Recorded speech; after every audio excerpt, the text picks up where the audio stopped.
Good morning students, I am Rishi Kumar Srivastava. आज मैं आपको बहुत सी चीज़ें से बताऊंगा कि जो देख रही हैं क्या रहा। तो जो चीज़ें मैं आपको बताने वाला हूँ, बहुत से ऐसे सब्जेक्ट हैं कि जो हम पढ़ते ही नहीं हैं। हम कहते हैं ना कि हमको नोबेल प्राइज़ चाहिए, नोबेल व्यक्ति चाहिए। कहाँ से नोबेल पर्सन मिलेगा?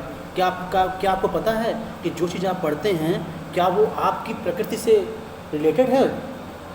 क्या आपको लगता है कि उसका रिलेशन आपकी प्रकृति से या आपके सब्जेक्ट से है? आप बाहर की कंट्रियों में देखिए, अगर एक बच्चा, अगर कोई भी, आप अमेरिका की बात करें या हम चाइना की बात करें या ब्रिटेन की बात करें या जर्मनी की बात करें, तो अगर मैं वहाँ का कोई भी एक घास तोड़ के लाऊं और बच्चों को थमा दूं तो वो उसकी स्पीसीज, उसके सारे फंक्शंस को डिफाइन कर देगा। लेकिन मैं अपने यहाँ अगर मैं ऐसे बच्चों को लेके आऊँ, ऐसी चीज़ों को मैं तोड़ के दूँ, तो शायद हो सकता है वो, आप छोड़िए, हम लोग भी इसको डिफाइन ना कर पाएँ, है ना? इसी से यूट्यूब से, हाँ, तो यूट्यूब से नहीं बना रहे हैं, ऐसे बना रहे हैं, मतलब इस तरह चीज़ें से नॉर्मल तरीके बना रहे हैं। तो हम ये देख सकते हैं कि अगर आपको नोबेल बनना है तो नई हमको डिस्कवरी, नए इन्वेंशन वो खुद करने पड़ेंगे। और हम लोग का जो बेस है ना, वो एग्रीकल्चर है। जैसे मैं आपको बात करूं, हमारे यहाँ पहले अगर हम एग्रीकल्चर की बात करें, एजुकेशन की बात करें, तो हमारे यहाँ बहुत से सब्जेक्ट पढ़ाए जाते थे। जैसे एस्ट्रोनॉमी पढ़ाई जाती थी, एस्ट्रोफिजिक्स पढ़ाई जाती थी, वैदिक मैथमेटिक्स पढ़ाई जाती थी, एस्ट्रोलॉजी पढ़ाई जाती थी, एग्रीकल्चर केमिस्ट्री पढ़ाई जाती थी। अब कहेंगे सर केमिस्ट्री तो बाहर से आया हुआ है, लेकिन हमारे यहाँ भी एग्रीकल्चर केमिस्ट्री पढ़ाई जाती थी। अब कहेंगे कैसे? तो मैं आपको बता दूँ सॉइल केमिस्ट्री के बारे में। सॉइल केमिस्ट्री में हमारा जो किसान है वो हर चीज़ को डिफाइन कर सकता है कि किस में क्या पैदा होगा, किस फसल में, किस मिट्टी में क्या पैदा होगा, किस मिट्टी से बर्तन बना सकते हैं, कौन सी मिट्टी से घर बन सकता है, कौन सी मिट्टी हम अपने पोखरे में यूज़ कर सकते हैं। टाइप्स ऑफ सॉइल के बारे में बात कर रहे हैं। तो ये सारी चीज़ें अब ये नहीं, ये मैं ऐसे मतलब बना रहा हूँ, विचार एक मेरे हैं, विचार में रख रहा हूँ उसमें। तो आप ये चीज़ें समझ सकते हैं। और आप सोचिए, अगर मैं आपसे बात करूं, क्या नाम है, जैविक मतलब बायोडाइवर्सिटी की बात करूं, तो आप जैविकता हमारे यहाँ बहुत ज़्यादा, बहुत ब्रॉड में है, लेकिन क्या हम इसको कभी डिफाइन कर पाए? क्या हम इसको समझ पाए? हमारे यहाँ भाषाएं बहुत ज़्यादा हैं, क्या हम इसको डिफाइन कर सकते हैं? आप कहते हैं नहीं हमको हिंदी चाहिए, कोई कहता मुझे संस्कृत चाहिए, कोई कहता मुझको मलयालम चाहिए, है ना? हाँ, इसमें आप बोल सकती हैं ना। नहीं, सही नहीं, आप इस पर डिबेट कर सकती हैं, विरोध मेरा कर सकती हैं आप, है ना? तो उसमें होता क्या है, क्यों चीज़ें बनाई गई हैं? इसका मेन रीज़न बस ये है कि हमारे यहाँ जैविकता की वजह से हमारे यहाँ बहुत सी वैरायटियाँ हैं, बहुत सी स्पीसीज़ हैं। ये मत सोचिएगा कि हमारे उत्तर प्रदेश में जो गाजर होता है, कैरेट होती है, वो मध्य प्रदेश की कैरेट की स्पीसीज़ के साथ ही उसका भी बिलोंग करता होगा, ऐसा नहीं है। उसके इन्वायरमेंटल, उसके हिसाब से वो उसका डिफिनेशन कुछ और है। और इसी कारण हमारे यहाँ अलग अलग उसके नाम दिए गए हैं। जैसे गाजर हो सकता है, जैसे हम मूली की बात कर दें, गाजर की बात कर दें, या अन्य वेजिटेबल्स की बात कर दें,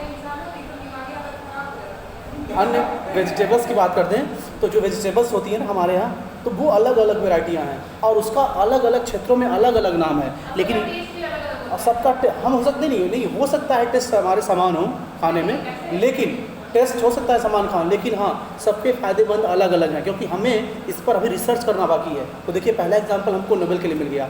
अगर हम सारी सब्जियों का अगर रिसर्च करें तो बहुत से हमको नए चीज़ मिलेंगी, पहली बात। दूसरी चीज़ ये कि हमारे यहाँ 9500 कास्ट सिस्टम था। कास्ट सिस्टम का मतलब समझते क्या है?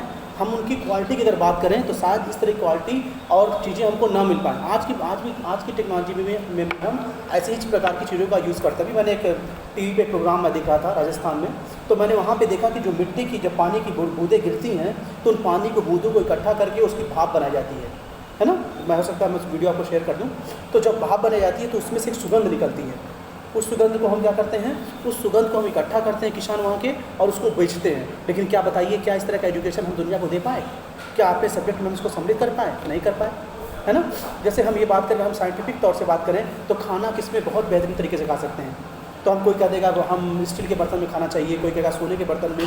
तो हमारे यहाँ जो सबसे बढ़िया अगर कहा जाए फिल्ट्रेशन बिल्कुल बेहतरीन, तो केले के पत्ते में खाना खाने का सबसे अच्छा रिवाज माना गया है। लेकिन हम उसको डिफाइन नहीं कर पाते, हम उसको बता नहीं पाते। रीज़न क्या है कि हमारे सब्जेक्ट में ही नहीं है, हमें बाहर से इसको पढ़ना पड़ता है और लोगों को बताना पड़ता है।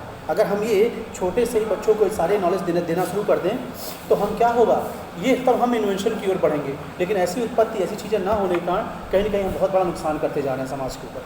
है ना। हमें वो चीज़ों के बारे में समझना होगा। हमारे यहाँ जो फेस्टिवल बने, ऐसा मत सोचिएगा कि फेस्टिवल अगर दशहरे में आता है, दशहरा अगर सितंबर में आता है तो ये नहीं है कि मार्च में चला जाएगा। सितंबर या अक्टूबर के बीच में आता है ना। जो भी अक्टूबर में आता होगा, अक्टूबर में हाँ। तो मान लीजिए हम अक्टूबर में बात करें तो वो फेस्टिवल अक्टूबर में आता है, और जो उसकी पूजन सामग्री है, जो उसके सिस्टम है, जो उसकी सारी चीज़ें हैं, वो उस समय आपको पूरा विधिवत तरीके से वो चीज़ें आपको मिलेंगी। ऐसा नहीं है कि अगर जैसे मैं बात करूं कि धान को उगाना, या हम पूजा के बारे में बात करते हैं, बहुत सी कुछ चीज़ों के बारे में बात करते हैं, तो फेस्टिवल का बहुत बड़ा रिलेशन है हमारी जैविकता से भी है, हमारी बॉडी लैंग्वेज से भी है, हमारी शुद्धता से भी है, बहुत सी चीज़ें हैं। हम कभी इसको इस पर विस्तार से पूर्वक बात करेंगे। तीसरी चीज़ हम बात करते हैं कि थोड़ा चाय पीने को मैं बात करता हूँ।